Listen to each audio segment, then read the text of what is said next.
విషయంలో జరిగిన ప్రతి విషయము నాకు తెలుసు నాన్న.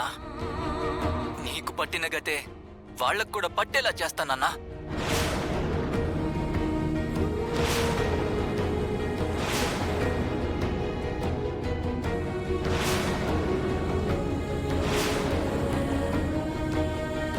నిన్ను బయటికి గెంటేసిన చేతులే నీ కాళ్ళు పట్టుకుని నిన్ను క్షమాపణ అడిగేలా చేస్తాను నాన్న.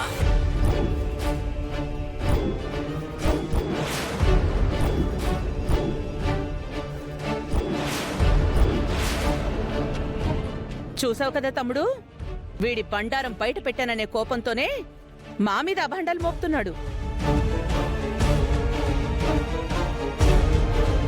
అసలు ఆనంద్ రాఘవను కలుస్తాడని, రాఘవ్ పలానా చోటున్నాడని మీకెలా తెలుసు విజయాంబిక గారు?